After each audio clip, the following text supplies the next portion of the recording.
صحیح بخاری شریف کتاب کا نام کیا ہے؟ بولیے ذرا اونچی آواز میں، کیونکہ آج کے دور میں بہت سے لوگ ہیں جنہیں بخاری شریف کا حوالہ درکار ہوتا ہے کہ بخاری میں بتائیے کہاں لکھا ہوا ہے۔ ٹھیک ہے جی، تو ہم بخاری آپ کو پڑھ دیتے ہیں کہ بخاری میں کیا لکھا ہوا ہے۔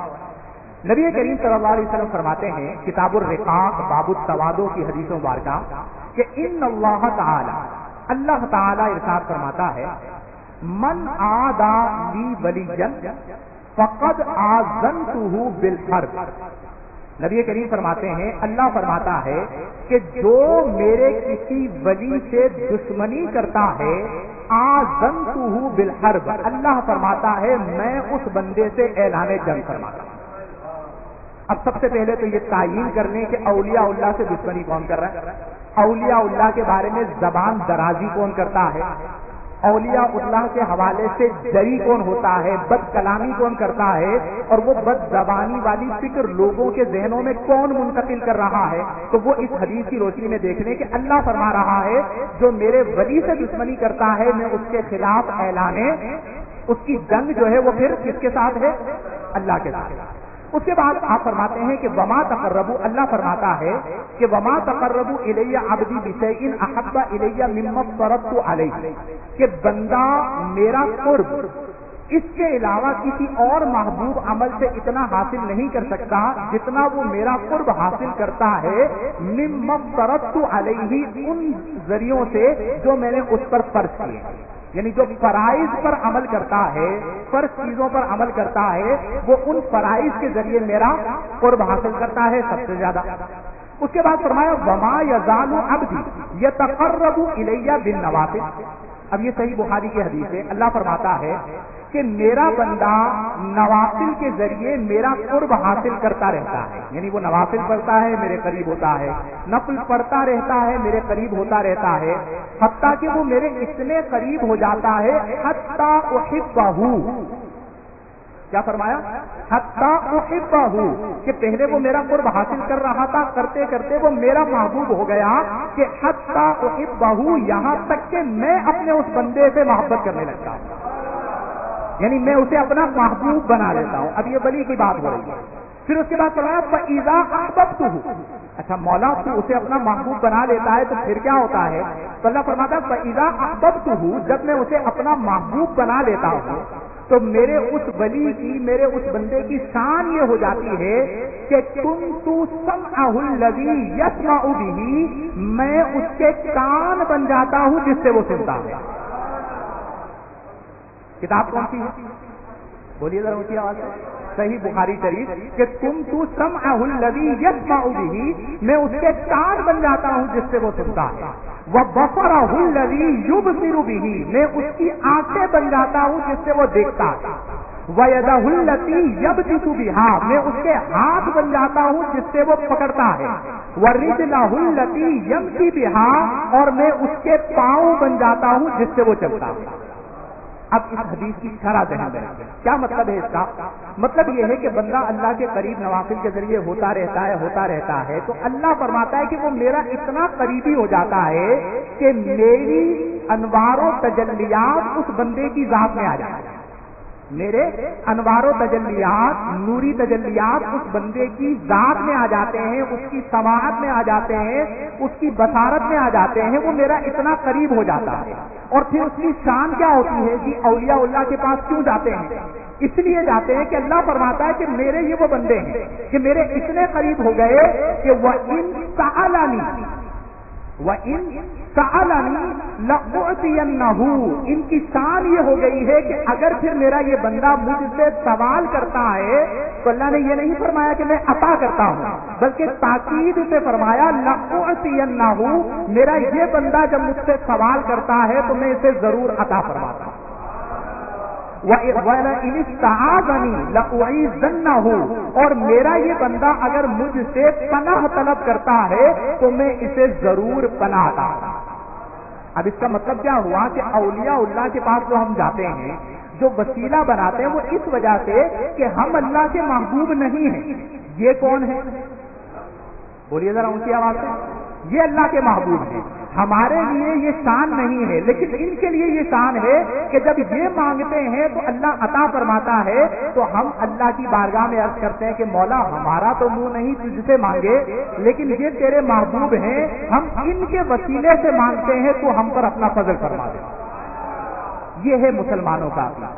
بس بات وہی ہے کہ سمجھنے کے لیے عقل درکار ہوتی ہے. تو اللہ تعالیٰ فرماتا ہے کہ میں اس کے کان بن جاتا ہوں. کان بننے سے مراد معاذ اللہ جسمیہ کا عقیدہ نہیں ہے، انوار و تجلیات اس کے جسم میں، اس کی ذات میں آ جاتے ہیں. اب اس حدیث کی شرح امام فخر الدین رازی نے لکھی. کس نے لکھی؟ اب وہ حدیث کی شرح سنیے تاکہ یہ مسئلہ حل ہو جائے کہ جی ولی کو آپ قریب سے پکار سکتے ہیں یا دور سے پکار سکتے ہیں. بغداد تو دور ہے، ہم یہاں پہ کہہ رہے ہوتے ہیں یا غوث اعظم دستگیر، ٹھیک ہے جی. تو ولی کا مزار کہیں اور پر ہے، آپ کہیں اور رہ رہے ہیں، قریب سے پکار سکتے ہیں، دور سے پکار سکتے ہیں یا نہیں پکار سکتے، ولی مدد کر سکتے ہیں یا نہیں کر سکتے. اس کے بارے میں آج کا کوئی مولوی کہتا تو اعتراض ہوتا کہ یہ آپ نے اپنی مرضی کی شرح کر دی. اچھا، ہم اپنے پسندیدہ شخصیت کی شرح بیان کرتے، مثلا اعلیٰ حضرت فاضل بریلوی کی شرح بیان کرتے تو یہ کہتے جی آپ تو اپنے مولانا کی بات کر رہے ہیں، آپ اپنے علامہ کی بات کر رہے ہیں، کوئی ایسا حوالہ لے کر آئے. تو میں حوالہ دے رہا ہوں کس کا؟ امام فخر الدین رازی کا. یعنی ہمارے یہاں یہ فرق ہے نا اہل سنت و جماعت کا اور غیر اہل سنت و جماعت کا، اس سے پہلے کے بزرگ امام فخر الدین رازی کہتے ہیں اس حدیث کی شرح میں، آپ فرماتے ہیں وَكَذَلِكَ الْعَبْدُ اذا واظب علی الطاعات، اور اسی طرح جب بندہ اللہ تبارک و تعالی کی اطاعت پر مواظبت اختیار کر لیتا ہے، یعنی مداومت اختیار کر لیتا ہے، تو بلغ الی المقام، وہ اس مقام تک پہنچ جاتا ہے الذی یقول اللہ، جس مقام کے بارے میں اللہ فرماتا ہے کنت لہ سمعا و بصرا، میں اس کے لیے سماعت ہو جاتا ہوں اور بصارت ہو جاتا ہوں. اب کیا ہوتا ہے؟ فرماتے ہیں فَإِذَا صَارَ نُورُ جَلَالِ اللَّهِ سَمْعًا لَهُ، جب اللہ تبارک و تعالی کے جلال کا نور اس کی سماعت ہو جاتا ہے، اس بندے کی سماعت ہو جاتا ہے، تو فرمایا اس بندے کی شان یہ ہو جاتی ہے سمیع القریب والبعید، وہ قریب سے بھی سنتا ہے اور بعید سے بھی سنتا ہے. کہاں سے سنتا ہے؟ قریب سے بھی سنتا ہے اور بعید سے بھی سنتا ہے، کیونکہ اللہ کا نور اس کی سماعت میں آ گیا. تو اب وہ جو سن رہا ہے وہ کس کے نور سے سن رہا ہے؟ پھر فرماتے ہیں وَإِذَا صَارَ ذَلِكَ النُّورُ بَصَرًا لَهُ، اور جب وہ نور اس کی بصارت میں آ جاتا ہے تو رأى القریب والبعید، امام فخر الدین رازی کہتے ہیں کہ اس اللہ کے نور کا اثر یہ ہوتا ہے کہ اللہ کا وہ ولی رأى القریب، قریب کو بھی دیکھتا ہے، والبعید، اور دور کو بھی دیکھتا ہے.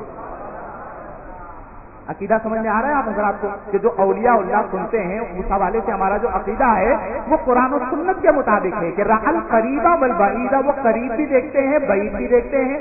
اور فرمایا وَإِذَا صَارَ ذَلِكَ النُّورُ يَدًا لَهُ، اللہ نے فرمایا میں اس کے ہاتھ بن جاتا ہوں، یعنی اللہ کا نور ان کے ہاتھوں میں آ جاتا ہے. تو فرمایا وَإِذَا صَارَ ذَلِكَ النُّورُ يَدًا لَهُ قدر على التصرف في الصعب والسهل والقریب والبعید، تو اللہ تبارک و تعالی کا نور جب ان کے ہاتھوں میں آ جاتا ہے تو وہ اللہ کے ولی قدرت رکھتے ہیں تصرف کرنے میں. کس میں قدرت رکھتے ہیں؟ تصرف کرنے پر قدرت رکھتے ہیں. صعب مشکل میں، والسهل آسانی میں، والقریب قرب میں، والبعید اور بعد کے اندر. اس کا مطلب کیا ہوا کہ نبی کریم صلی اللہ علیہ وسلم کی احادیث کی روشنی میں اولیاء اللہ کی یہ شان ہے کہ انہیں جو قدرت تصرف ہے وہ کس نے عطا فرمائی؟ بولیے اونچی آواز سے.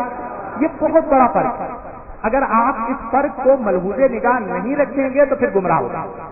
اگر آپ اولیاء اللہ میں اور من دون اللہ میں فرق نہیں کریں گے تو گمراہ ہو جائیں گے. یہ اللہ والے ہیں. وہ علامہ اقبال رحمہ اللہ نے ایک شعر میں فرمایا دیکھیں ولی کون ہوتا ہے؟ ولی وہ ہوتا ہے جو نبی کریم کا سچا غلام ہے. جو کون ہوتا ہے؟ نبی کریم کی طاعت کے بغیر کوئی ولی ہو سکتا؟ اگر آج کے دور میں کوئی دعوی ولایت کرتا ہے، بعض ایسے لوگ نظر آتے ہیں آج کے معاشرے میں کہ ان کا عمل جو ہے وہ غیر شرعی ہوتا ہے اور دعویٰ یہ ہوتا ہے کہ یہ قطب الاقطاب ہے، یہ شیخ المشائخ ہے. اور یہ یاد رکھیے گا کہ یہ جو القابات ہیں یہ بھی لوگ دیتے ہیں. کون دیتے؟ بولیے ذرا اونچی آواز سے. آج کل تو حال یہ ہو گیا ہے بعض جگہوں پر کہ وہ اپنا لقب خود لکھوا رہے ہوتے ہیں, اور لقب بھی ایسے ایسے القاب کہ بندہ ایک ہوتا ہے, وہ شیخ المشائخ بھی ہوتا ہے, وہ قطب الاقطاب بھی ہوتا ہے, وہ مجدد وقت بھی ہوتا ہے, مجدد دورہ بھی ہوتا ہے, راضی دورہ بھی ہوتا ہے. یہ اللہ والوں کی شان ہے کہ اللہ نے ان کی محبت لوگوں کے دلوں میں ڈال دی. تو اب اولیاء اللہ یعنی ولی وہی بنتا ہے جو نبی کریم کا سچا. تو علامہ اقبال فرماتے ہیں کہ کی محمد سے وفا تو نے تو ہم تیرے, کی محمد سے وفا تو نے تو. فرماتے ہیں یہ جہاں چیز ہے کیا, اس جہاں کے حوالے سے تصرف پہ بات کرتے ہیں. تو علامہ اقبال کہتے ہیں یہ جہاں چیز ہے کیا, لوح و قلم تیرے. یعنی اگر تم نبی کریم کی سچی غلامی اختیار کرتے ہو تو پھر اللہ کی ساری خدائی تمہاری ہو جاتی ہے. تو یہ ہے اولیاء کرام, اولیاء اللہ کے حوالے سے ہمارا عقیدہ کہ ہم اولیاء اللہ سے اس لیے محبت کرتے ہیں کہ یہ محبوب ہیں اللہ تعالی. ان کی شان کو اللہ نے قرآن میں بیان کیا, ان کی صحبت اختیار کرنے کا حکم اللہ نے ہمیں دیا کہ وَاصْبِرْ نَفْسَكَ مَعَ الَّذِينَ يَدْعُونَ رَبَّهُمْ بِالْغَدَاةِ وَالْعَشِيِّ, کہ تو اپنے آپ کو ان کی سنگت میں جمائے رکھ جو صبح و شام اللہ تبارک و تعالی کا ذکر کرتے ہیں.